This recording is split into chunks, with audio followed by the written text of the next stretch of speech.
অর্থাৎ এই 15কে আপনি মৌলিক সংখ্যার গুণফল আকারে যদি প্রকাশ করতে চান, যেভাবেই করেন আপনার 3 আর 5কে নিতে হবে। অন্য কোনো মৌলিক সংখ্যা দিয়ে আপনি 15কে গুণফল আকারে প্রকাশ করতে পারবেন না। এটাই হচ্ছে পাটিগণিতের মৌলিক উপপাদ্য। আসসালামু আলাইকুম সুপ্রিয় শিক্ষার্থী বন্ধুরা, আশা করছি সকলেই ভালো আছেন। তো আমরা এই পর্বে যেটা শিখতে আসছি সেটা হচ্ছে ইউনিক ফ্যাক্টরাইজেশন থিওরাম অথবা অনন্য উৎপাদিতকরণ উপপাদ্য।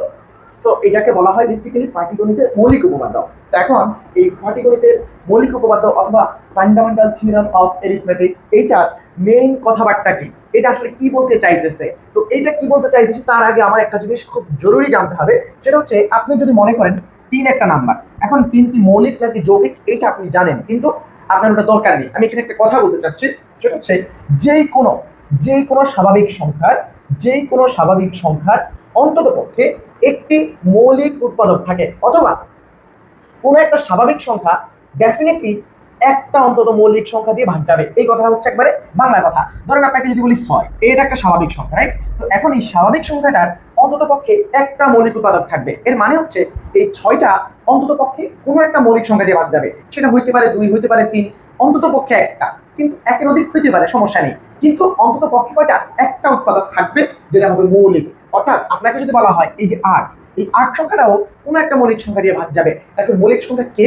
সেটা হচ্ছে 2, 3, দুইটা দিয়ে কিন্তু 8 ভাগ যায়। 6 কিন্তু 2 এবং 3 দিয়ে ভাগ যায়। তার মানে 6-এরও একটা মৌলিক উৎপাদক আছে, দুইটাই আছে বেসিক্যালি। তো আমরা কি বলছিলাম? আমরা বলছি অন্তত পক্ষে একটা থাকবে। যেমন ধরেন এই যে 11 নিজে একটা মৌলিক সংখ্যা, অর্থাৎ 11 কিন্তু 11 দিয়ে ভাগ যায়। দ্যাটস ওয়াই এই 11-এরও কিন্তু একটা মৌলিক উৎপাদক আছে, অর্থাৎ এই 11ও কিন্তু একটা মৌলিক সংখ্যা দিয়ে ভাগ যায়। এখন এই সবগুলো কথা বলার আগে আপনাকে বলতে হবে আপনি যে নাম্বারটা নিচ্ছেন এই নাম্বারটা ডেফিনেটলি 1 অপেক্ষা বড় হবে। অর্থাৎ আমার এখানে যে কথাটা বলতে চাচ্ছি সেটা হচ্ছে এক অপেক্ষা বড় প্রত্যেক স্বাভাবিক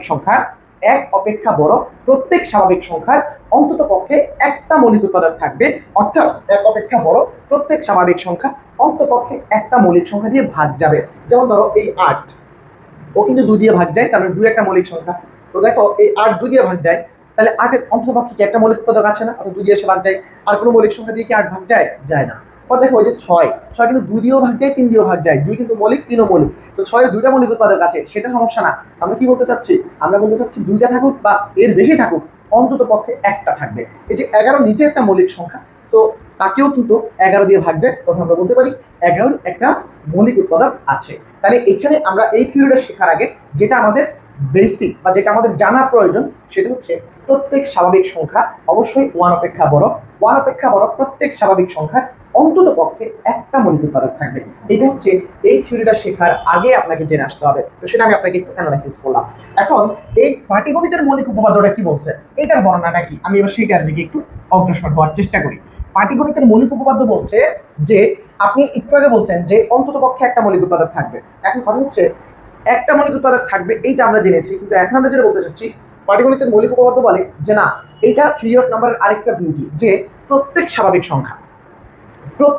সংখ্যাকে আমরা মৌলিক সংখ্যার গুণফল আকারে প্রকাশ করতে পারবো। কি বলছি? প্রত্যেক স্বাভাবিক সংখ্যাকে আমরা মৌলিক সংখ্যার গুণফল আকারে প্রকাশ করতে পারবো। তাহলে স্বাভাবিক সংখ্যাটা যদি n হয় সেটা 1 অপেক্ষা বড়, তাহলে 1 অপেক্ষা বড় প্রত্যেক স্বাভাবিক সংখ্যা। আমি আবারও বলছি, পাটিগণিতের মৌলিক উপপাদ্যের বর্ণনা হচ্ছে এই 1 অপেক্ষা বড় প্রত্যেক স্বাভাবিক সংখ্যা। এই nটা হচ্ছে আমি বলে নিলাম কি স্বাভাবিক সংখ্যা, ঠিক আছে? এই যে এই প্রত্যেক স্বাভাবিক সংখ্যা 1 অপেক্ষা বড় যারা, তাদেরকে মৌলিক উৎপাদকের গুণফল আকারে প্রকাশ করা যায়। অর্থাৎ এই n কে আমরা মৌলিক সংখ্যার গুণফল আকারে প্রকাশ করতে পারবো। এইটুকুই শেষ নয়, বলছে কি এই যে আমরা মৌলিক সংখ্যার গুণফল আকারে প্রকাশ করতে পারবো সেটা অনন্য উপায়ে। এটার মানে কি? এটার মানে একটু আপনাকে বোঝানোর চেষ্টা দিই। দেখেন আপনার কাছে আছে ধরেন 15 নাম্বারটা আছে, এই 15 নাম্বারটাকে আমরা মৌলিক সংখ্যার গুণফল আকারে প্রকাশ করতে পারবো। সেটা হতে পারে একটা মৌলিক সংখ্যা, 2টা মৌলিক সংখ্যা, 3টা মৌলিক সংখ্যা, 100টা মৌলিক সংখ্যা হইতে পারে, একের অধিক বা একটা। তো এই যে মৌলিক সংখ্যার গুণফল আকারে আমরা প্রকাশ করতে পারবো, এইটা আপনি চাইলে এই 15কে 2 ভাবে প্রকাশ করতে পারবেন না। মৌলিক সংখ্যার গুণফল আকারে কেবলমাত্র একভাবে প্রকাশ করতে পারবেন। অর্থাৎ আমি 15 সমান লিখতে পারি 3 × 5, এখানে এইটাও মৌলিক, এইটাও কিন্তু মৌলিক। তার মানে আমি এই 15কে যেই মৌলিক সংখ্যাগুলো দ্বারা গুণ করে প্রকাশ করতে পারি তাদেরকে আমি পেয়ে গেছি। আপনি পৃথিবীর আর কোনো মৌলিক সংখ্যার সাহায্যে এই 15কে প্রকাশ করতে পারবেন না উইদাউট 3 and 5। অর্থাৎ এই 15কে আপনি মৌলিক সংখ্যার গুণফল আকারে যদি প্রকাশ করতে চান, যেভাবেই করেন আপনার 3 আর 5কে নিতে হবে। অন্য কোনো মৌলিক সংখ্যা দিয়ে আপনি 15কে গুণফল আকারে প্রকাশ করতে পারবেন না। এটাই হচ্ছে পাটিগণিতের মৌলিক উপপাদ্য। সো আমি আরেকটু উদাহরণ দিই। ধরেন আপনার সাথে আমি নিলাম হচ্ছে 105, এটা হচ্ছে 105। তো 105কে আমি লিখতে পারি 7 ইন্টু 3 ইন্টু কত 5। আপনি পৃথিবী উল্টায় ফেলেন, কেয়ামতের আগ পর্যন্তও কোনোদিন মৌলিক সংখ্যার গুণফল আকারে 105কে অন্য কোনো সংখ্যা দিয়ে আনতে পারবেন না। অর্থাৎ মৌলিক সংখ্যা যদি আপনি রাখতে চান এবং এই 105কে যদি মৌলিক সংখ্যা দিয়ে প্রকাশ করতে চান, তাহলে আপনাকে ডেফিনেটলি 7, 3, 5 এই তিনটা সংখ্যা নিয়েই কাজ করতে হবে। অর্থাৎ 105কে মৌলিক সংখ্যার গুণফল রূপে আর কোনো সংখ্যা দিয়ে প্রকাশ করা সম্ভব না। এটাই হচ্ছে পাটিগণিতের মৌলিক উপপাদ্য। এখন আপনি বলতে পারেন যে ভাই আমি লিখতে পারি তো 3 ইন্টু 7 ইন্টু 5। হ্যাঁ দেখেন এটা লিখলেও কিন্তু 105 হয়। এখন আমার কথা হচ্ছে কি, ক্রম পরিবর্তন হতে পারে, যে আপনি কাকে আগে নেবেন কাকে পরে নেবেন এটা আপনার চয়েস। কিন্তু এই তিনজনের বাহিরের কাউকে নিয়ে কখনোই আপনি 105কে প্রকাশ করতে পারবেন না। মৌলিক সংখ্যা অবশ্যই অন্য কোনো সংখ্যা দিয়ে করতে পারেন, সেটা সমস্যা না।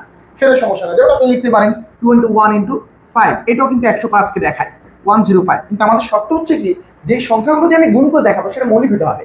তার মানে কোনো স্বাভাবিক সংখ্যাকে মৌলিক সংখ্যার গুণফল রূপে প্রকাশ করা যায়, সেটা অনন্য রূপে প্রকাশ করা যায়, মানে কেবলমাত্র একভাবে প্রকাশ করা যায়। এই যে 105 বলেন, 15 বলেন, পৃথিবীর যে কোনো নাম্বার বলেন, আপনি যদি 25কে নেন, 25 ইকুয়ালস টু আপনি জানেন 5 ইন্টু 5 দুটাই মৌলিক সংখ্যা। তার মানে 25কে পৃথিবীর আর কোনো মৌলিক সংখ্যা দিয়ে আপনি গুণফল রূপে প্রকাশ করতে পারবেন না, রাইট? সো এটাই হচ্ছে এই ইউনিক ফ্যাক্টরাইজেশন থিওরেম তথা পাটিগণিতের মৌলিক উপপাদ্যের মেইন কনসেপ্ট। তাহলে আমরা এখানে দুটো জিনিস জেনেছি। একটা হচ্ছে যে পৃথিবীর সকল স্বাভাবিক সংখ্যা যারা 1 অপেক্ষা বড়, তাদেরকে মৌলিক সংখ্যা দিয়ে ভাগ করা যায়, অন্ততপক্ষে একটা মৌলিক সংখ্যা দিয়ে। এটা একটা কথা, এটা একটা জিনিস আমরা জেনেছি। দেন আমরা জেনেছি যে ইউনিক ফ্যাক্টরাইজেশন থিওরেমের বর্ণনা হচ্ছে যে পৃথিবীর সকল স্বাভাবিক সংখ্যা যারা 1 অপেক্ষা বড়, তাদেরকে মৌলিক সংখ্যার গুণফল রূপে প্রকাশ করা যায় এবং সেটা কেবলমাত্র একভাবে করা যায়। অর্থাৎ আপনি কোনো একটা স্বাভাবিক সংখ্যাকে মৌলিক সংখ্যার গুণফল রূপে প্রকাশ করে ফেলছেন কোনো একভাবে, আপনি বিকল্প কোনো পথে ওই স্বাভাবিক সংখ্যাটাকে মৌলিক সংখ্যার গুণফল রূপে প্রকাশ করবেন, এটা কোয়াইট ইম্পসিবল। এটা কোনোভাবেই পসিবল না, কোনো দিনও পসিবল না। অর্থাৎ আমি এখানে স্ট্রংলি যেটা বলতে চাই, এই যে 105কে আপনি তিনটা মৌলিক সংখ্যার গুণফল রূপে প্রকাশ করছেন, এই তিনটা ব্যতীত 105কে পৃথিবীর আর কোনো মৌলিক সংখ্যা দিয়ে গুণফল আকারে প্রকাশ করতে পারবেন না। দ্যাট ইজ কল্ড পাটিগণিতের মৌলিক উপপাদ্য অর্থাৎ ইউনিক ফ্যাক্টরাইজেশন থিওরেম অথবা fundamental theorem of arithmetics. I think আমি আপনাকে পাটিগণিতের মৌলিক উপপাদ্যের টোটাল কি কনসেপ্টটা বুঝিয়ে ফেলছি। এখন জাস্ট আমরা প্রুভ করব। সো এখানে এটা প্রুভ করার জন্য আমার এই কথাগুলো লাগবে, এর সাথে আমার লাগবে হচ্ছে ডিভিজিবিলিটি। ডিভিজিবিলিটি কি জিনিস সেটা আপনি জানেন। ডিভিজিবিলিটি আপনাকে আমি একবারে এই চ্যাপ্টারের প্রথম দিকে পড়িয়েছি। সো ডিভিজিবিলিটির একটু কনসেপ্ট আপনাকে তারপর আমি দিচ্ছি। মনে করেন যে আমরা বলতে চাই, ধরেন এই বি কে এ সংখ্যাটা ভাগ করে, এ এবং বি দুটা হচ্ছে ধরেন বাস্তব সংখ্যা। তো এই বাস্তব সংখ্যা বি কে এ ভাগ করে, ধরো বি কে এ ভাগ করে, এটা কিভাবে প্রকাশ করা হয়?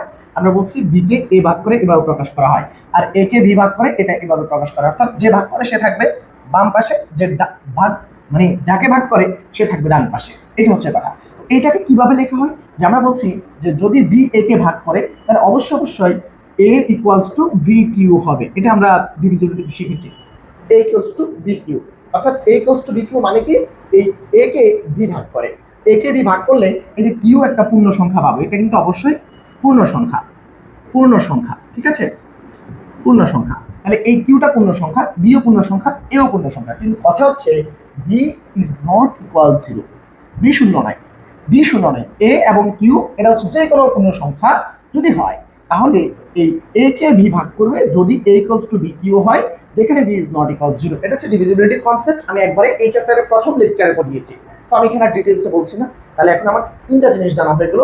একটা হলো কি, আমরা বলছি সকল স্বাভাবিক সংখ্যার অন্তত পক্ষে একটা মৌলিক উপাদান থাকে। দেন আমরা পড়েছি পাটিগণিতের মৌলিক উপপাদ্যের যে কনসেপ্ট সেটা কি বলতে চাচ্ছে সেটা আমরা পড়েছি। এবং থার্ড যেটা আমরা পড়েছি সেটা আগের লেকচারে, একটা প্রথম লেকচারে পড়া, সেখানে আমরা পড়েছি হচ্ছে কি, সেখানে আমরা পড়েছি ডিভিজিবিলিটি অর্থাৎ বিভাজ্যতা। সো এই টোটাল কি কনসেপ্টগুলো জানার পরে এখন আমরা এই পাটিগণিতের মৌলিক উপপাদ্যটা প্রমাণ করব খুব সহজে। আপনি জাস্ট এতক্ষণ পর্যন্ত আমার যদি কথাগুলো শুনে থাকেন, ডেফিনেটলি আপনি সামনের দিকে পাটিগণিতের মৌলিক উপপাদ্যের যে বাংলা লেখার আপনার বই আছে, এটা বোঝা আপনার জন্য কোনো কঠিন কাজ হবে না, একেবারে হাতের চুরিতে আপনি এটা শিখে ফেলতে পারবেন। সো এখন আপনাকে যেটা করতে হবে, কনসেন্ট্রেশন দিতে হবে। আর এখানে আপনাকে একটা কথা বলে দিই, যে আপনি এই যে এতক্ষণ আমার কথাগুলো শুনলেন, এটা না শুনেও আপনি পড়ালেখা শুরু করতে পারতেন, কিন্তু ওই কনসেপ্টটাই আপনার মধ্যে বিল্ড হতো না আসলে পাটিগণিতের মৌলিক উপপাদ্যটা কি বলতে চায়। সো আমি এতক্ষণ আপনাকে সেটাই আসলে বোঝানোর চেষ্টা করাইছি এবং ফিল করানোর চেষ্টা করছি যে আসলে পাটিগণিতের মৌলিক উপপাদ্যটা কি বলতে চাই। তো সেটা আপনি এখন ক্লিয়ার যদি হন তাহলে আপনাকে অভিনন্দন, আপনি সামনের অংশটুকু খুব ভালোভাবে বুঝবেন। তো এখানে একটু বলে দিই যে আপনি পরিশ্রম করতেছেন, রাইট? বাট আলটিমেটলি আপনি যখন সাকসেসফুল না হবেন, অর্থাৎ আপনি আপনার সাকসেসটা যখন ধরতে না পারবেন, ততক্ষণ পর্যন্ত আপনার এই পরিশ্রমের কোনো প্রুফ থাকবে না। আপনি কি রাত জাগতেছেন, নাকি সবকিছু বাদ দিয়ে, খেলা বাদ দিয়ে, খাওয়া বাদ দিয়ে, ঘুম বাদ দিয়ে আপনি আপনার যে কাজটা আপনি করতেছেন সেইটার এই যে পরিশ্রম, এই পরিশ্রমের একমাত্র প্রুফ হচ্ছে আপনি যে কাজটা করতে চাইতেছেন সেটা সাকসেসফুলি করতে পারা। অর্থাৎ আপনার আলটিমেট সফলতাটাই হচ্ছে আপনার পরিশ্রমের কি সঙ্গী, অর্থাৎ পরিশ্রমের প্রুফ, পরিশ্রমের কি বলে হলফনামা বলতে পারেন। সো আপনি যদি সফল না হন, আপনি এখন কি করছেন? আপনি কি রাত জাগছেন, নাকি আপনার সবকিছু ত্যাগ করছেন? আপনি যখন ব্যর্থ হবেন, আপনার এই সকল পরিশ্রম কিন্তু ব্যর্থ, আপনার কোনো প্রুফ নেই। সো আমাদের যেটা করতে হবে, এমনভাবে করা উচিত যেন আপনি যেটা চান সেটা যেন হয়। সো আপনাদের এখন যেটা আমি বলতে চাই সেটা হচ্ছে, আপনি থিওরি অফ নাম্বারের পাটিগণিতের মৌলিক উপপাদ্যটা করতে আসছেন, একটু ধৈর্য সহকারে একটু কাজটা করেন, আলটিমেট সাকসেসটা আপনি পরীক্ষার হলে দেখাইতে পারবেন যে আপনি পাটিগণিতের মৌলিক উপপাদ্যটা খুব আরামসে লিখতে পারছেন। সো চলে আসেন আমরা এখন শুরু করি। তো এখানে প্রথমে বর্ণনাটা একটু লিখতে হবে। সো বর্ণনা তো আমি আপনাদেরকে অলরেডি বলছি, আমি আপনাকে লেখাটা স্কিপ করে যাচ্ছি, জাস্ট লিখে ফেলতেছি। ওকে, সো এখানে তো আপনারা যারা অনার্স প্রথম বর্ষের পরীক্ষার্থী আগ মুহূর্তে আমাদের বিভিন্ন সাজেশন এবং আমাদের বিভিন্ন ক্লাস দেখে উপকৃত হচ্ছেন, আপনারা যদি মনে করেন অনার্স সেকেন্ড ইয়ারে এরকম ডিটেলস পড়ালেখা আপনি করতে চান, তাহলে আপনি আমাদের সেকেন্ড ইয়ারের কোর্সে বিশাল একটা ডিসকাউন্ট এবং অফার পেতে পারেন। সেটা আমাদের রেগুলার প্রাইস হচ্ছে সেকেন্ড ইয়ারের 3টা মেজর কোর্স, এই 3টা মেজর কোর্স এদের রেগুলার প্রাইস হচ্ছে 2150 টাকা। আপনি যদি এই মুহূর্তে জাস্ট মৌখিক অ্যানসার করেন কোনো রকমের টাকা পয়সা ছাড়া, এই হোয়াটসঅ্যাপ নাম্বারে জাস্ট এটার একটা স্ক্রিনশট পাঠিয়ে দিবেন যে ভাই আমি আপনাদের কাছে প্রি বুকিং দিতে চাই সেকেন্ড ইয়ারের মেজর কোর্সগুলোর জন্য। সো আপনাকে আমরা একটা লিস্টের মধ্যে রেখে দিব এবং যখন আপনাদের ভর্তি নিব তখন আপনি এই 1299 টাকা পে করবেন। আপনার এই 2150 টাকার কোর্স আপনি মাত্র 1299 টাকায় পাবেন ভর্তির সময়। আমরা ভর্তি নিব আগামী 1-2 মাস পরে, আপনাদের পরীক্ষা শেষ হওয়ার 1-1.5 মাস পরে আমরা ভর্তি নিব। তখন আপনি এই টাকাটা পে করে 3টা মেজর কোর্স আমাদের কাছে করতে পারবেন সেকেন্ড ইয়ারের। তো আপনি যদি আপনার একটা সিট মিস করতে না চান, আমরা কিন্তু এখানে 50 জন স্টুডেন্টকে এই সুযোগটা দিব। 1299 টাকায় আপনাকে এই 3টা কোর্স আমরা মাত্র 50 জন স্টুডেন্টকে পড়াবো। আর এই কোর্সে আমরা একবারে ডিটেলস সবই পড়াবো এবং এই কোর্সে আপনারা অ্যাসাইনমেন্ট জমা দিবেন। এই কোর্সে আমরা আপনাদের কাছ থেকে মডেল টেস্ট নিব এবং ফাইনালি মডেল টেস্ট যারা সর্বোচ্চ রেজাল্ট পাবে তাদের জন্য প্রাইজ আছে এবং পরীক্ষার শেষ দিন পর্যন্ত আপনি সাজেশন থেকে শুরু করে ইচ এন্ড এভরিথিং সব পেয়ে যাবেন। সো আপনার যদি আপনার মনে হয় যে আপনি সেকেন্ড ইয়ার একবারে কমপ্লিট একটা প্যাকেজ পেতে চান মেজর কোর্সগুলোর জন্য, তাহলে এই হোয়াটসঅ্যাপ নাম্বারে জটফট করে মেসেজ দিয়ে আপনি আপনার একটা সিট কিন্তু নিশ্চিত করতে পারেন। তো এখন আপনারা ক্লাসটা এনজয় করতে থাকেন। বর্ণনাটা কি আমি একটু লিখি। তো বর্ণনা কিন্তু আমরা অলরেডি পড়ে ফেলছি। আমরা বলেছি যে কোন একটা স্বাভাবিক সংখ্যাকে মৌলিক সংখ্যার গুণফল রূপে অনন্য রূপে প্রকাশ করা যায়, কিন্তু আপনি চাইলে উৎপাদকগুলোকে আগে পরে করতে পারেন। অর্থাৎ আপনি যেমন লিখেছিলেন যে 105, 105কে আপনি লিখেছিলেন 735, এটা দিয়ে লিখতে পারেন। এটা সমান কিন্তু আপনি 375ও লিখতে পারেন। আপনি চাইলে কিন্তু 5-7 × 3ও লিখতে পারেন। দেখেন উৎপাদকগুলো কিন্তু সেম, উৎপাদকগুলো সেম, কিন্তু আপনি কি করছেন, উৎপাদকগুলো সেম রেখেছেন কিন্তু ক্রম পরিবর্তন করেছেন। তো এইটাই হচ্ছে আসলে বর্ণনা। কোনো একটা স্বাভাবিক সংখ্যাকে মৌলিক সংখ্যার গুণফল রূপে অনন্য রূপে প্রকাশ করা যায়, কিন্তু আপনি চাইলে ওই মৌলিক সংখ্যাগুলোকে উৎপাদকের পরিবর্তন করতে পারেন, মানে ক্রমের পরিবর্তন করতে পারেন, কাউকে আগে কাউকে পরে, এটা আপনার ইচ্ছা। আপনি যাকে ইচ্ছা আগে যাকে ইচ্ছা পরে রাখতে পারেন, কিন্তু আপনি যে উৎপাদকগুলো নিয়েছেন ওগুলো কোনোভাবে চেঞ্জ করার সুযোগ নেই যদি উৎপাদকগুলো মৌলিক সংখ্যা হয়। এটাই হচ্ছে আমার এই বর্ণনাটা। তাহলে আমি কি বলেছি, ওয়ান ব্যতীত প্রত্যেক স্বাভাবিক সংখ্যাকে মৌলিক উৎপাদকের গুণফল রূপে প্রকাশের উপায় অনন্য, শুধুমাত্র উৎপাদকের ক্রম পরিবর্তন করা যায়। আপনি কিচ্ছু মনে রাখতে হবে না, শুধু এইটা একটু মনে রাখেন। 105কে এভাবেও লেখা যায়, এভাবেও লেখা যায়, এভাবেও লেখা যায়, কিন্তু তিন ক্ষেত্রেই আপনার উৎপাদকগুলো সেম থাকছে, শুধুমাত্র উৎপাদকের ক্রম চেঞ্জ হয়েছে। এই কথাটাই হচ্ছে আমার বর্ণনা। সো এখন এই বর্ণনার উপর ভিত্তি করে আমরা হচ্ছে এখন প্রুভ করব জিনিসটা আসলে কি। তো এখন এটা প্রমাণের উপায়, এটা প্রমাণের ধাপ দুইটা। একটা হচ্ছে আপনি দেখাবেন যে যে কোনো স্বাভাবিক সংখ্যাকে মৌলিক উৎপাদকের গুণফল রূপে প্রকাশ করা যায়। প্রথম কাজ কি, যে কোনো স্বাভাবিক সংখ্যাকে মৌলিক উৎপাদকের গুণফল রূপে প্রকাশ করা যায়, আমি এটা দেখাবো। দেন সেকেন্ড ওয়ে হচ্ছে ওই যে উৎপাদকের প্রকাশ সেইটা অনন্য। তাহলে আমরা প্রথম দেখাবো মৌলিক উৎপাদকের গুণফল রূপে প্রকাশ করা যায়, আর দেন সেকেন্ডলি আমরা যেটা দেখাবো সেটা হচ্ছে যে ওই উৎপাদকগুলো যে আমরা দেখিয়েছি উৎপাদকের গুণফল রূপে যে প্রকাশ করেছি সেটা অনন্য। তাহলে প্রথম কাজ কি, প্রথম কাজটা খুবই সহজ, যে মৌলিক উৎপাদকের গুণফল রূপে প্রকাশ করা যায়। সো আমরা এখন শুরু করি প্রমাণ। তো প্রথম আমরা কি করতে হবে, একটা স্বাভাবিক সংখ্যা নিতে হবে যেটা ওয়ান অপেক্ষা বড়। তাহলে ধরি n ওয়ান অপেক্ষা বড় একটি কি কি সংখ্যা? এটা স্বাভাবিক সংখ্যা, রাইট? একটি স্বাভাবিক সংখ্যা। তো আপনাদেরকে আমি একেবারে প্রথমে বলেছি প্রত্যেক স্বাভাবিক সংখ্যার অন্ততপক্ষে একটা মৌলিক উৎপাদক আছে। তো যেহেতু এটা একটা স্বাভাবিক সংখ্যা, সুতরাং এটার অন্ততপক্ষে একটা মৌলিক উৎপাদক আছে। তারপরে কি লিখবো? যেহেতু এক ব্যতীত প্রত্যেক স্বাভাবিক সংখ্যার, এক ব্যতীত প্রত্যেক স্বাভাবিক সংখ্যার অন্ততপক্ষে একটি কি আছে? মৌলিক উৎপাদক আছে। অন্ততপক্ষে একটি মৌলিক উৎপাদক। তাহলে দেখেন, যেহেতু এক ব্যতীত প্রত্যেক স্বাভাবিক সংখ্যার অন্ততপক্ষে একটা মৌলিক উৎপাদক থাকে, তাহলে আমরা বলতে পারি এই এনটা কিন্তু এক অপেক্ষা বড়, তাহলে অবশ্যই এই এন এর অন্ততপক্ষে একটা মৌলিক উৎপাদক আছে। কাজেই এন এর একটি মৌলিক উৎপাদক।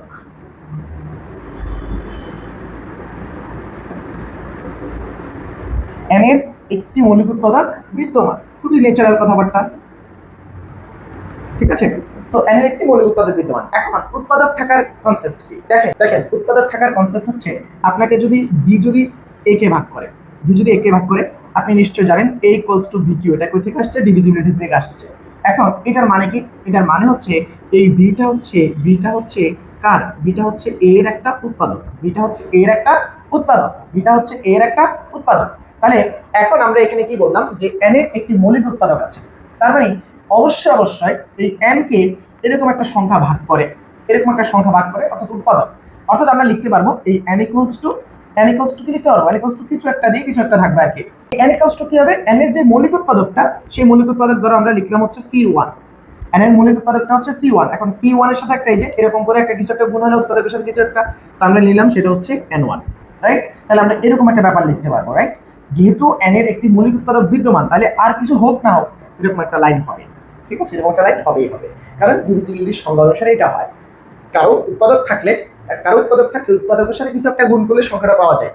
কারো উৎপাদক থাকলে, যেমন ধরো আমি বললাম 2 হচ্ছে 8 এর একটা উৎপাদক, তাহলে এই 8 পেতে হলে 2 এর সাথে 4 গুণ করতে হয়। তাহলে এই যে উৎপাদকের সাথে কিছু একটা গুণ করলে সংখ্যাটা পাওয়া যায়। তাহলে এই যে আমরা বলছি n এর একটি মৌলিক উৎপাদক আছে, তাহলে n এর মৌলিক উৎপাদকটা আমি ধরে নিলাম হচ্ছে p1। তাহলে এই p1 এর সাথে কিছু একটা গুণ করলেই তো সংখ্যাটা পাবো, that is divisibility. So I think আপনি এই ব্যাপারটা ক্লিয়ারলি বুঝছেন। এখন আমরা এটা লিখতে পারবো। তাহলে আমরা এই মৌলিক উৎপাদকটা ধরে নিই। মনে করি মৌলিক উৎপাদকটি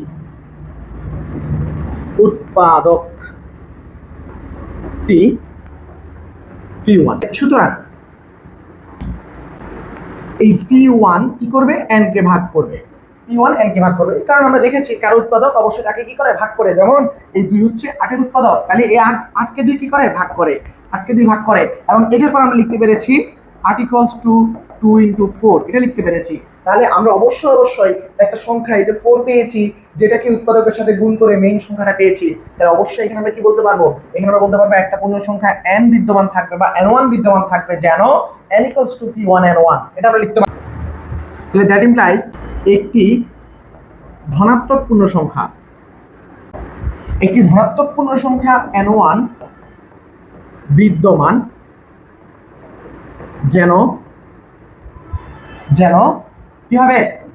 n = p1 n1। এটা হচ্ছে ডিভিজিবিলিটির কনসেপ্ট। যেহেতু এই p1 n কে ভাগ করে, তাহলে অবশ্যই একটা ধনাত্মক পূর্ণ সংখ্যা থাকবে, যেটা দিয়ে এই p1 কে গুণ করলে n কে পাওয়া যাবে। যেমন করে আমরা এই 8 কে যখন 2 ভাগ করে বলছি, তখন আমরা কি করছি? এই 8 = 2 × 4 পাইছি। এই যে এইটা একটা পূর্ণ সংখ্যা, ধনাত্মক পূর্ণ সংখ্যা, যেটা দিয়ে এই যে তার উৎপাদককে গুণ করে মেইন সংখ্যাটা পেয়েছি। অর্থাৎ এই যে তার উৎপাদক p1, এটাকে একটা ধনাত্মক পূর্ণ সংখ্যা দিয়ে গুণ করে অবশ্যই মেইন সংখ্যা যেটা n, সেটা পাওয়া যাবে। সেটা আমরা এখানে লিখেছি, আর কিচ্ছু করিনি, ডিভিজিবিলিটির কনসেপ্ট। সো এবার চলে আসেন। তো এখানে একটা কথা বলে নেই, আমার এই যে এখানে 2 আর এখানে 8 যখন দিয়ে আমি লিখেছি 8 = 2 × 4, এই যে এই 4 যেটা লিখেছি, সেটা কি মেইন সংখ্যার চেয়ে বড় নাকি ছোট হয়? মেইন সংখ্যা থেকে বড় বা ছোট হয়? কোনটা হয়? অবশ্যই মেইন সংখ্যা থেকে এখানে যেটা আনবো সেটা ছোট হবে। তাহলে এখানে লিখে দিতে হবে যেখানে অবশ্যই আমার nটা হচ্ছে n1 থেকে বড়। ওকে, এইটুকু বুঝতে আশা করছি কারো কোনো আপত্তি বা ভয় বা কোনো রকমের না বোঝার জায়গা এখানে থাকার সুযোগ আমি রাখিনি। তো চলে আসেন, এরপরেও যদি কারো কোনো প্রবলেম থেকে যায়, বুঝতে অসুবিধা হচ্ছে, আমাদেরকে হোয়াটসঅ্যাপ নাম্বারে যোগাযোগ করতে পারেন, অথবা আমাদের অ্যাক্সেস চ্যাট অপশনে যোগাযোগ করতে পারেন, অথবা সরাসরি ফোনে কল করতে পারেন, অথবা আমাদের পেজে মেসেজ করতে পারেন। তো আমরা এখন পরের অংশটুকু দেখতে থাকি। এবার চলে আসেন, আমাদের মেইন কাজটুকু কিন্তু হয়ে গেছে। এবার আমরা জাস্ট রিপিটেশন করব। রিপিটেশন যে দেখেন, এই যে এখানে এনটা কি ধনাত্মক পূর্ণ সংখ্যা না? ধনাত্মক পূর্ণ সংখ্যাটা কি? অবশ্যই স্বাভাবিক সংখ্যা। এই স্বাভাবিক সংখ্যাটা যদি মৌলিক সংখ্যা না হয়, দেখো এটা যদি মৌলিক না হয় তাহলে অবশ্যই এটা মৌলিক হয় বা না হয়, এটা যাই হোক স্বাভাবিক সংখ্যা, স্বাভাবিক সংখ্যার অন্তত পক্ষে একটা মৌলিক উৎপাদক থাকে। এই কথা আমরা আগেও বলছি, আবারও সেম কথাটা বলবো। এখন চলে আসেন এখানে, যদি n1 = 1 হয়, তাহলে যদি n1 = যদি 1 হয়ে যায়, তাহলে আমরা এখান থেকে কি বলতে পারি যে n1 = যদি 1 হয়ে যায়, তাহলে n আর p সেম কথা, n আর p1 সেম কথা। আর p1টা কি ছিল? মৌলিক উৎপাদক ছিল। তো এই যে এই p1 যেহেতু মৌলিক উৎপাদক আর n1 যদি 1 হয়ে যায়, তাহলে আমরা বলছি তো যে তার মৌলিক উৎপাদকের গুণফলকে প্রকাশ করার উপায় অনন্য, আর কোনো মৌলিক সংখ্যা আসছে না। তো আমরা বলতে পারছি অনন্য উপায় পেয়ে গেলাম n কে। তাহলে আমাদের এখানে কাজটা এক ধাপে কাজ হয়ে গেল। যদি n1 = 1 হয়, আমরা এই লাইনটাকে 1 নং দিয়ে রাখি। যদি n1 = 1 হয়, তবে 1 থেকে পাই যে n = p1, n = p1, n নিজেই মৌলিক। এটা হলে তো তাহলে আর প্রমাণ হয়ে গেল। তো এখন যদি n1 যদি 1 অপেক্ষা বড় হয়, তাহলে যদি n1 is greater than 1 হয়, তো n1 যদি 1 অপেক্ষা বড় হয়, তাহলে সে হচ্ছে একটা স্বাভাবিক সংখ্যা। আর প্রত্যেক স্বাভাবিক সংখ্যার অন্ততপক্ষে একটা মৌলিক উৎপাদক থাকে। তাহলে আমরা ধরি n1 এর মৌলিক উৎপাদক কে, n1 এর একটি মৌলিক উৎপাদক, একটি দ্বন্দ্ব থাকে, সেটা আমরা বলেছি একটি মৌলিক উৎপাদক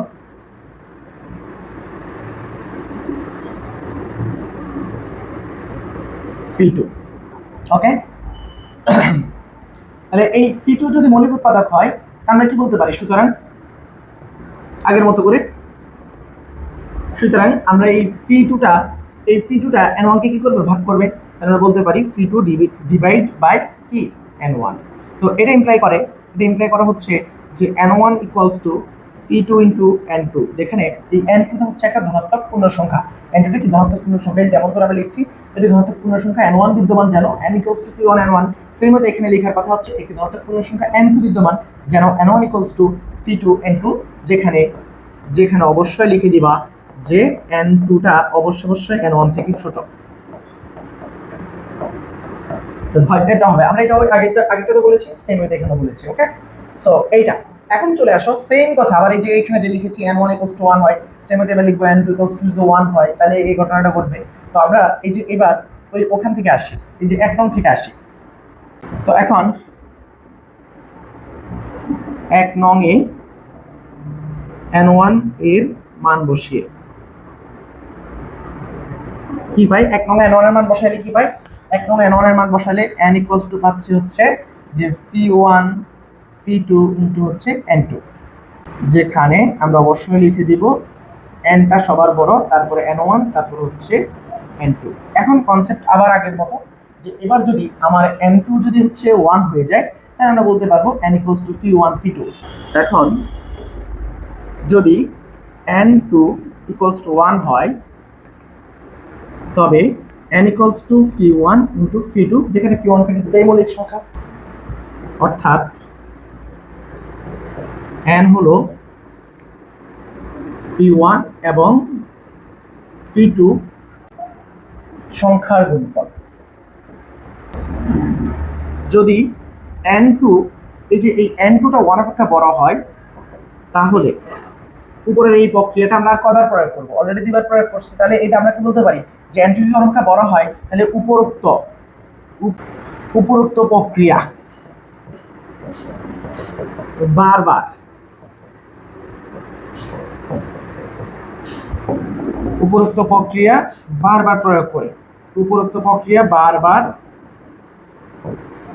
প্রয়োগ করে, আমরা কোনো এক সময় কিন্তু অবশ্যই পৌঁছাইতে পারবো। কোথায়? একটি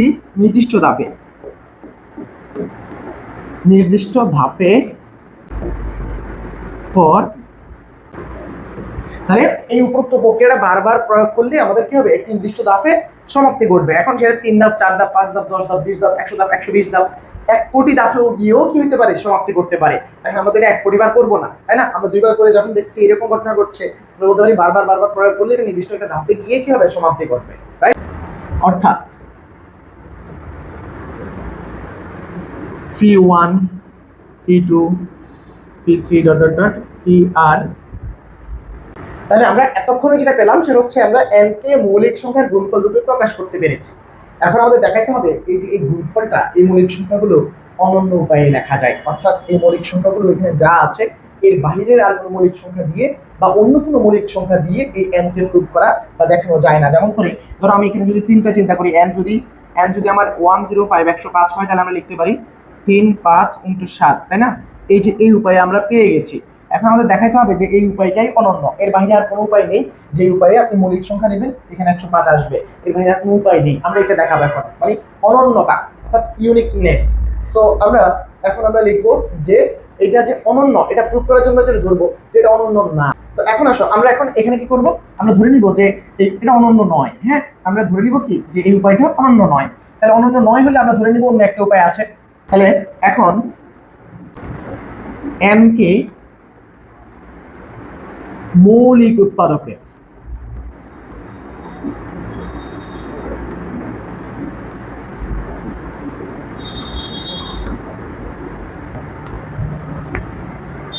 গুণফল রূপে প্রকাশের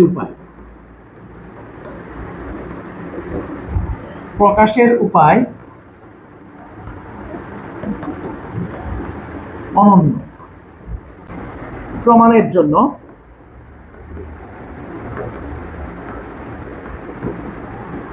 মনে করি যদি সম্ভব হয়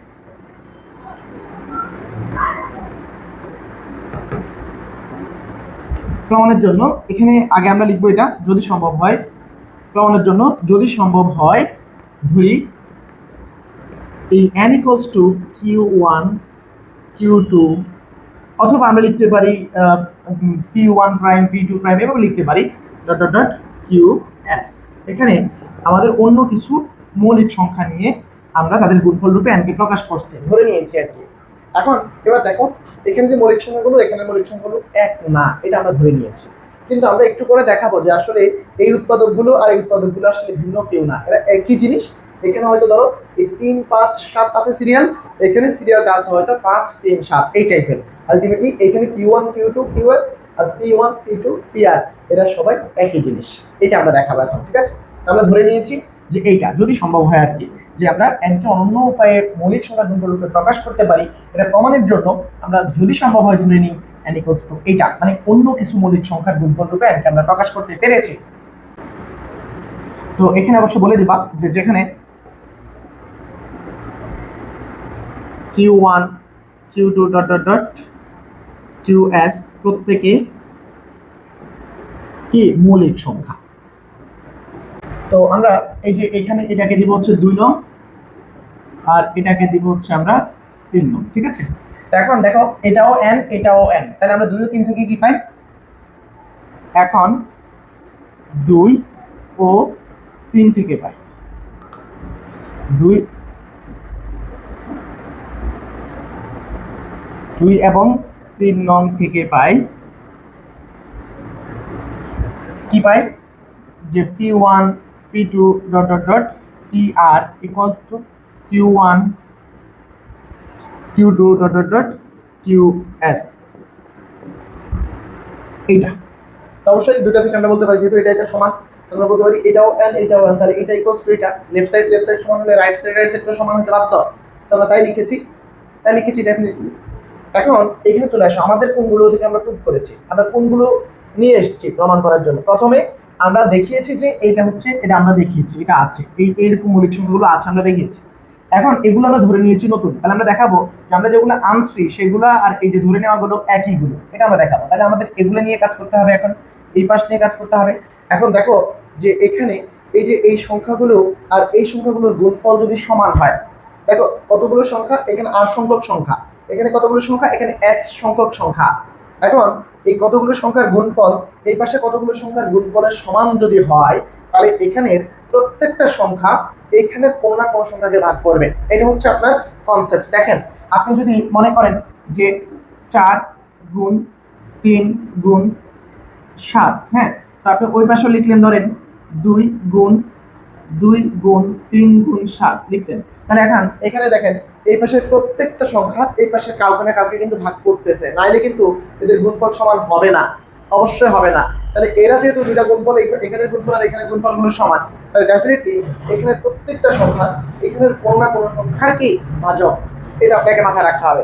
তাহলে এখানে প্রত্যেকটা সংখ্যা এখানে কোনো না কোনো সংখ্যা কি হবে, ভাজক হবে, মানে এই পাশের কোনো না কোনো সংখ্যাকে ভাগ করবে। দেখো এই যে এখানে এখানে 4 না, এখানে 4, এখানে এই পাশটাকে আমি বিবেচনা করি, তাহলে এই যে এইটা এই দুইটাই 5 4কে কিন্তু ভাগ করতেছে, 3 3কে ভাগ করতেছে, 7 7কে ভাগ করতেছে।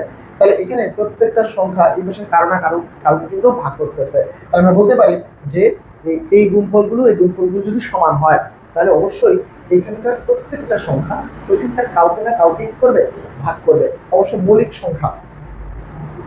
এখন এই মৌলিক সংখ্যা হওয়াতে ঝামেলা হয়ে গেছে, এই পাশের গুলো মৌলিক সংখ্যা, এই পাশের গুলো মৌলিক সংখ্যা। এখন এই মৌলিক সংখ্যা এই ধরেন P1টা এখানে কাউকে কিন্তু ভাগ করবে, তার হয়তো কিন্তু সে এই গুণফলটা সমান দিতে পারে না। আবার P2টা এখানকার কাউকে ভাগ করবে, তার হয়তো কিন্তু এই গুণফলটা সমান দিতে পারে না।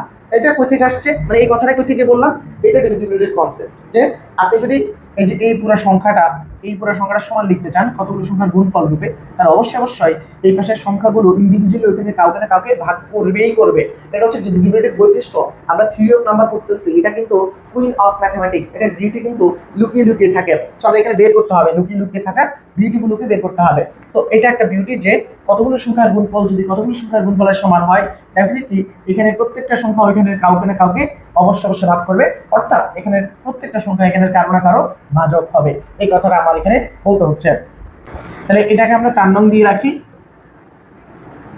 এগুলো আলাদা কথাবার্তা। হ্যাঁ, তাহলে এখন আমরা কি বলতে পারি, এই যে এই পুরো সংখ্যাটা মানে এই সবগুলো সংখ্যার গুণফলকে অবশ্যই এই যে এইটা সমান যেহেতু লিখেছি, তাহলে এখান থেকে আমরা বলতে পারি এদের প্রত্যেকের এই পুরো গুণফলটার এটা একটা ভাজক, এটা আরেকটা ভাজক, এটা আরেকটা ভাজক, এরা প্রত্যেকেই এই পুরোটার এক একটা কি ভাজক বা উৎপাদক। তো উৎপাদক যেহেতু অবশ্যই এই P1টা এইটার কাউকে না কাউকে ভাগ করতেছে, এই P2টা এখানে কাউকে না কাউকে ভাগ করতেছে। যেমন ধরো আমি লিখলাম হচ্ছে 3 × 6 18, এই 18কে কিন্তু আমাদের 3 ভাগ করে এবং 18কে কিন্তু আমাদের 6 ভাগ করে। এই ছাড়া আপনি আর কোনো সংখ্যা 9 আছে, হ্যাঁ, আপনি 9 দিতে পারেন, এখানে 9 দিয়েও কিন্তু আমার 3 × 6 18 কিন্তু ভাগ যায়। তো এখন এই যে দেখেন এইখানে এই 3 দিয়ে যখন এই গুণফলটা ভাগ যাবে, তো ডেফিনেটলি 3 এখানকার কাউকে না কাউকে ভাগ করতেছে। আবার এই 6 দিয়ে যখন এই পুরোটা ভাগ করতেছি, তখন আমরা বলতে হচ্ছে এই 6 এখানকার কাউকে না কাউকে ভাগ করতেছে। আবার এই 9 দিয়ে যখন এদেরকে আমি গুণফলটাকে ভাগ করতেছি, তখন এখানে 9 কিন্তু এখানে কাউকে না কাউকে ভাগ করতেছে। কাকে? দেখেন এই 9 পুরোটাকে ভাগ করতেছে, 3 6 18কে সে ভাগ করতেছে। তো এখন আমাদের এই কথাটা এখানে মাথায় রাখতে হবে যে যদি আপনি এখানে গুণফল রূপে রাখেন, তাহলে এই পুরো গুণফলটাকে অথবা এখানে ইন্ডিভিজুয়ালি কাউকে সে ভাগ করবে, এই পাশে কোনো উৎপাদক। ঠিক আছে, এই কথাটা একটু মাথায় রাখতে হবে। তাহলে এখানে আমরা কি বলতে চাই, এখানে আমরা বলতে তাহলে 4 হতে বলা যায় Q1 × Q2 ... QS এর একটি উৎপাদক কে P1। এই যে এই পাশের এই পুরো সংখ্যাটার একটি উৎপাদক Q1। কেন? কারণ এই যে এইটা আর এটা সমান, আমরা লিখেছি A = VQ, রাইট? তো A = যদি VQ হয়, তাহলে এই বিটা হচ্ছে এর একটা উৎপাদক। সেম ওয়েতে এই পুরাটাকে যদি আপনি কিউ বিবেচনা করেন, আর এটাকে যদি আপনি কি বি বিবেচনা করেন, আর এই পুরাটাকে যদি আপনি এ বিবেচনা করেন, তাহলে A = B × Q। তাহলে এখন আমরা বলতে পারি কি যে A = BQ হলে বিটা হচ্ছে এর একটা উৎপাদক। সেই কথাটা আমরা বলছি যে এই পুরোটা হচ্ছে A আর এইটা হচ্ছে আমাদের B, এই যে P1। সো আমরা বলতে পারি যে এই P1টা হচ্ছে এই পুরো সংখ্যাটার একটা কি উৎপাদক। এটা আমরা ডিভিজিবিলিটি থেকে বলছি, ঠিক আছে, ডিভিজিবিলিটি থেকে বলেছি। ওকে, তো যেহেতু সে উৎপাদক সে অবশ্যই এখানকার যেহেতু প্রত্যেকটা আলাদা আলাদা গুণফল আকার আছে, অবশ্যই কাউকে না কাউকে ভাগ করবে ভাই, কাউকে না কাউকে ভাগ করবেই করবে, তাহলে তো হবে না, কখনো না। সো আমরা এখন বলতে পারি অর্থাৎ P1 হলো Q1 Q2 dot dot dot QS এর কোনো একটি ভাজক। ভাজক মানে কি, এখানে কোনো একটিকে এই Q1টা কি করবে, ভাগ করবে। এখানে কোনো একটিকে Q1টা কি করবে, ভাগ করবে। তাহলে ধরে নিলাম ধরো Q1 কে ভাগ করবে, তাহলে Q1 কে যেটাকে ভাগ করবে সেইটা। এখন কোনটাকে ভাগ করবে আমরা জানি না, তো যেটাকে ভাগ করতেছে আমরা সেটাকে ধরে নিব হচ্ছে Q1। Q1 কি এটাকে ধরতে হবে না, এটাকে আমি জানি না। এটা ধরো এখানে আছে 3, তাহলে 3টাকে এখানে নিয়ে আসলাম, তো হইলো কি, সমস্যা তো নাই, গুণফল তো আকারে আছে, সেটাকে আগে পরে নিয়ে আসা যায়। তাহলে এখন আমরা এখান থেকে বলতে পারি এদের যে কোনো একটাকে কি করে, কি P1 ভাগ করে। তো অর্থাৎ P1 হচ্ছে এদের যে কোনো একটা ভাজক। তাহলে আমরা এখন ধরে নিই, তাহলে ধরি P1 হলো Q1 এর ভাজক। এখন বলতে পারো ভাই Q1 এরই ভাজক হবে, আপনি যেইটাকে ভাগ করবে P1 সেটাকেই Q1 বলেন, সমস্যা নেই। Q1 এখানে আছে, এখানে থাকার কি মাস্ট না, এখানে থাকলে অসুবিধা কোথায়, অসুবিধা নেই। সো আমরা বলতে পারি ধরি P1 হলো Q1 এর কি ভাজক। এখন একটা মুশকিল আছে, মুশকিলটা কি দেখেন, Q1টা কি ছিল, Q1 Q2 সবগুলা কিন্তু মৌলিক সংখ্যা ছিল, আবার P1 P2 এগুলা কি, এগুলো কিন্তু মৌলিক সংখ্যা।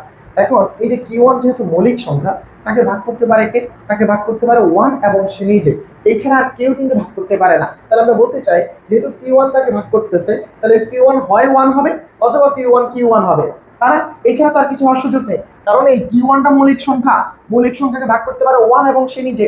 আমরা বলতেছি P1 তাকে ভাগ করতেছে, তো P1 যদি ভাগ করতে হয় তাহলে P1 কি হওয়া লাগবে, P1 হয় 1 হবে অথবা P1 Q1 এর সমান হবে। এখন P1 কিন্তু আবার 1 হওয়া পসিবল না, কেন, কারণ P1 মৌলিক সংখ্যা, তো P1 যেহেতু মৌলিক সংখ্যা সে তো 1 হতে পারে না, তার মানে আরেকটা অপশন আছে কি, P1 Q1 এর সমান হতে পারে। তো আমাদের এইটা হওয়ার বিকল্প নেই। তাহলে আমরা বলতে পারি যে যেহেতু P1 যেহেতু Q1 মৌলিক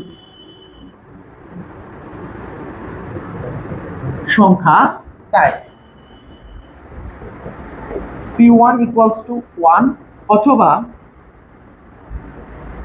P1 equals to Q1, এটা ছাড়া সম্ভব না, কারণ Q1টা মৌলিক সংখ্যা, আর মৌলিক সংখ্যাকে ভাগ করতে পারে সে নিজে এবং 1। তাহলে এখন P1 ভাগ করতেছে বলছি, তাহলে P1 যদি ওরে ভাগ করতে হয় ভাই, তাহলে P1 কে 1 হওয়া লাগবে অথবা P1 হচ্ছে Q1ই হওয়া লাগবে। তো আমরা এখন তাই বললাম যে যেহেতু Q1 মৌলিক সংখ্যা, সুতরাং P1 equals to 1 অথবা P1 equals to Q1। এখন আসো P1 equals to 1 হওয়া পসিবল না, বিকজ P1 নিজেও মৌলিক সংখ্যা। এখন আমরা বলতে পারি কি যে এখন P1 is not equal 1, কারণ P1 নিজেই মৌলিক। P1 যেহেতু মৌলিক, তো মৌলিক সংখ্যা তো 1 অপেক্ষা বড় সবাই, তাহলে আমরা বলতে পারি P1 মৌলিক যেহেতু, সে কারণে P1 is not equal 1। তাহলে আমরা বলতে পারি সুতরাং P1 equals to Q1। তাহলে এই যে দ্বিতীয় অপশনটা কার্যকর হবে, প্রথমটা যেহেতু হবেই না আমরা শিওর, দ্বিতীয়টা হওয়া ছাড়া Q1 কে ভাগ করা পসিবল না। তো সেই মতে আমরা Q2 এর কথা বলতে পারি, Q3 এবং একইভাবে P2 P3 সমান কথা বলতে পারি। তো এই কথাগুলো পরবর্তীতে আমরা বলেছি আর কি। সুতরাং 4 নং হতে পাই, দেখো আমরা বলছি P1 আর Q1 সমান, উভয় পক্ষে আছে 4 নং উভয় পক্ষে তো আছে একটা P1 আর একটা Q1, দুটো সমান দিলে বাদ দিয়ে দিতে পারি, আমরা লিখতে পারি 4 নং হতে পাই P2, এবারে P1 নাই, P2 P3 dot dot dot Cr equals to হচ্ছে Q2 Q3 dot dot dot QS। এবার ওই কথাটা P1 এর জন্য যেমন করে বলছি, এবার আমরা P2 এর জন্য বলবো। এবার আমরা কি বলতে পারি যে যেহেতু যে এখানে এই P2টা অবশ্যই এদের কারো না কারো কি হবে, ভাজক হবে। অর্থাৎ এখানে এই P2টাকে আমরা যদি B বিবেচনা করি, এটাকে যদি B বিবেচনা করি, আর এই পুরোটাকে যদি আমরা A বিবেচনা করি, তাহলে A ইকুয়ালস টু BQ, এই যে এটা হচ্ছে Q, ঠিক আছে, এটা হচ্ছে Q, তাহলে A ইকুয়ালস টু BQ, তাহলে Bটা হচ্ছে এর একটা ভাজক। তাহলে আমরা বলতে পারি এর ভাজক মানে এদের এখানে যেহেতু গুণফল আকার আছে, এদের কারো না কারো ভাজক হবে কে, P। তাহলে আমরা এখন একই কথা P2 এর জন্য বলতে পারি, যে কথাটা P1 এর জন্য বলবো। তাহলে আমরা কি বলতে পারি, অনুরূপভাবে, মানে এখানে আর পুরোটা দেখাবো না, অনুরূপ প্রক্রিয়া আর কি, অনুরূপভাবে P1 সরি phi1 তো অলরেডি ক্লোজ। phi2 অবশ্যই q2 q3 dot dot dot qs মৌলিক সংখ্যাগুলির কোনো একটি সমান হবে। তো ধরি একই রকম ভাবে ধরি phi2 ইকুয়ালস টু q2। এখন আপনি বলতে পারেন ভাই q2 আর phi2 কি সেম পজিশন আছে? না, সেম পজিশন নাও থাকতে পারে, সমস্যা নেই। phi2 এখানে আছে, q2 টা এইটাকে ভাগ করে ধরো, phi2 ধরো এটাকে ভাগ করে, তাহলে এটাই q2, যেটাকে ভাগ করে সেটাই q2। আমাদের তো এখানে কে আগে কে পরে এইটা ব্যাপার না, আমরা ক্রম পরিবর্তন করতে পারি, প্রশ্নে বলে আসছি, তাই না? তো এখন 5 নং থেকে পাই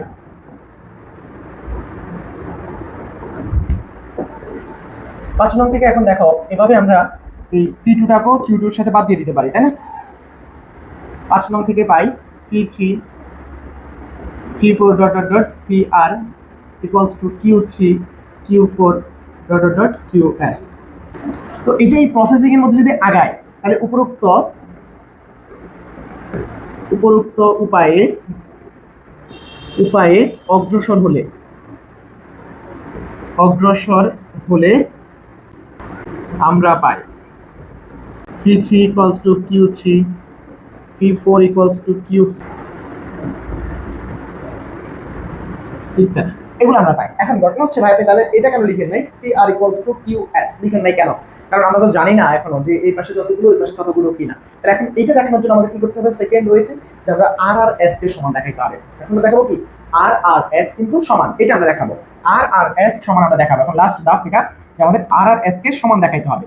তাহলে সর্বশেষ আমরা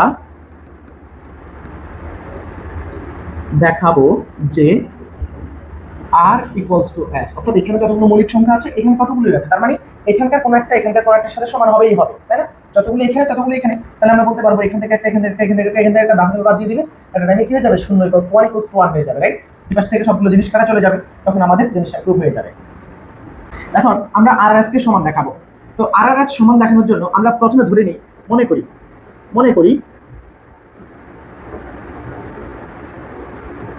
করি rটা হচ্ছে s এর চাইতে বড়, এটা আমরা ধরে নিলাম। সাপোজ rটা s এর চাইতে বড়, তাহলে 4 নং আমরা কি লিখেছি? 4 নং আমরা লিখেছি p1 p2 dot dot dot pr equals to q1 q2 dot dot dot qs, এটা তো লিখেছি। তো এই যে এই 4 নং আমরা এখন কি বলতে পারি? তাহলে অবশ্যই r এর ভিতরে rটা যেহেতু s এর চাইতে বড়, তাহলে এখন আমরা বলতে পারি যে s rটা পাওয়ার জন্য অবশ্যই 1 2 dot dot dot s s plus 1 dot dot dot তারপর হচ্ছে r আসবে, যেহেতু rটা s এর চাইতে বড় এটা আসবে। তাহলে আমরা এখন সেটাই ব্যবহার করতে পারি যে ধরি rটা s এর চাইতে বড়, তাহলে 4 নং থেকে পাই, এই যে 4 নং আমাদের এটা ছিল, তাহলে 4 নং থেকে পাই phi1 into phi2 dot dot dot p of s into p of s plus 1 dot dot dot p of r, সর্বশেষটা হচ্ছে r। এই সংখ্যাগুলো হচ্ছে আমার এই পাশে ছিল, r যেখানে ছিল p এর সাথে, আর ওই পাশে আমার কি আছে? ওই পাশে আমার আছে হচ্ছে q1 q2 dot dot dot qs, right? Sorry qs। এখন আপনি অলরেডি দেখিয়েছেন যে এখানে এই যে যতগুলো আছে এখানে এই পাশে যে দেখেন s সংখ্যক তো এখানেও আছে এখানেও আছে, তাহলে এই s সংখ্যক আর এখানের s সংখ্যক কিন্তু সমান হবে, মানে এখানকার একটা সমান আমরা অলরেডি দেখিয়েছি। তাহলে আমরা বলতে পারি যে এই p1 টা এই p1 এর সাথে চলে যাবে, p2 টা q2 এর সাথে চলে যাবে, ps টা qs এর সাথে চলে যাবে, কারণ এরা সমান আমরা অলরেডি দেখিয়েছি। এখন আমাদের বাড়তি যেটা থেকে যাচ্ছে সেটা কি? যে আমরা এখন এখানে কি ব্যবহার করছি? তাহলে এখন এটা আপনি এইভাবে কাটবেন না, আমি জাস্ট দেখানোর জন্য কাটা। তাহলে এখন p1 equals to q1 p2 equals to q2 dot dot dot ps equals to qs, ps equals to কি qs, এখানে বসিয়ে দেই। এটা হচ্ছে আমাদের 6 নং, হ্যাঁ qs 6 নং এ বসিয়ে পাই কি পাই? 6 নং এ বসিয়ে পাই আমরা কিছু মৌলিক সংখ্যার গুণফল ইকুয়ালস টু 1 থাকে, রাইট? 6 নং এ এগুলো যদি বসিয়ে দেই তাহলে আমাদের এখানে থাকতেছে হচ্ছে দেখেন এই যে এই অংশগুলো কাটা চলে যাচ্ছে, তখন আমার কি থাকতেছে?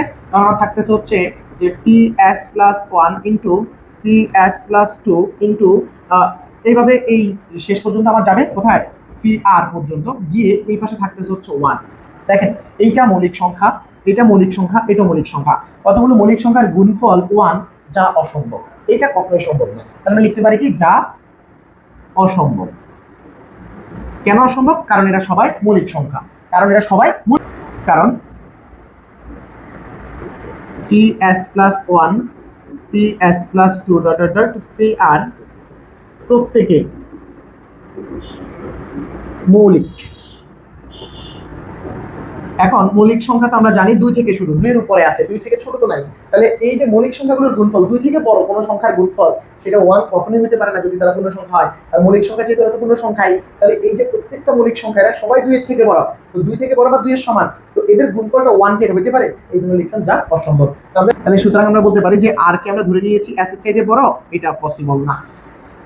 তো অনুরূপভাবে আমরা এখানে ধরে নিয়েছি হচ্ছে আর কে বড়, যদি আমরা এস কে বড় নিতাম তাহলে আমরা দেখাতাম কি, দেখাতে পারতাম যে এস টাও আর থেকে বড় না, তাহলে এস আর থেকে বড়ও না, এস আর থেকে ছোটও না, তাহলে এস আর থেকে কি সমান নিশ্চয়ই। তাহলে অনুরূপভাবে আমরা কি দেখাতে পারি, অনুরূপভাবে দেখানো যায় S is not greater than, এসটা অবশ্যই আর থেকে বড় না, এটা দেখানো যায় অনুরূপভাবে। আপনি এখানে জাস্ট এস কে এখানে নেবেন আর এই পাঁচটাকে আগে লিখে আর পর্যন্ত লিখে তারপরে সামনে আগাবেন আর কি, মানে সেম কাজটা আর কি। তো দেখানো যায় এস ইজ নট আর থেকে বড় আর কি, তো অর্থাৎ এস ইকুয়ালস টু আর। সুতরাং n equals to c1 c2 dot dot dot cr এবং n equals to q1 q2 dot dot dot qs অভিন্ন। সো আই থিঙ্ক আমি আপনাদেরকে পুরো পাটিগণিতের মৌলিক উপপাদ্যটা বুঝাতে পারছি। এখানে আপনার স্টেপ বাই স্টেপ কনসেপ্টটা একটা ম্যাথকে কল্পনা করে করাটা সবচেয়ে বেটার। আপনি 105-এর সেটা দিয়ে করলে সবচেয়ে বেটার হয়, ঠিক আছে? তো আপনারা আশা করছি এই পাটিগণিতের মৌলিক উপপাদ্যটা সবাই বুঝে গেছেন। আপনারা সবাই আপনাদের বন্ধুদের সাথে এই ভিডিওটা, এই ক্লাসটা যদি আপনাদের ভালো লেগে থাকে অবশ্যই শেয়ার করবেন এবং এই ভিডিওর কমেন্ট বক্সে জানাবেন আপনার কেমন লেগেছে। ধন্যবাদ। অন্য কোনো ক্লাসে আবার দেখা হবে। আসসালামু আলাইকুম।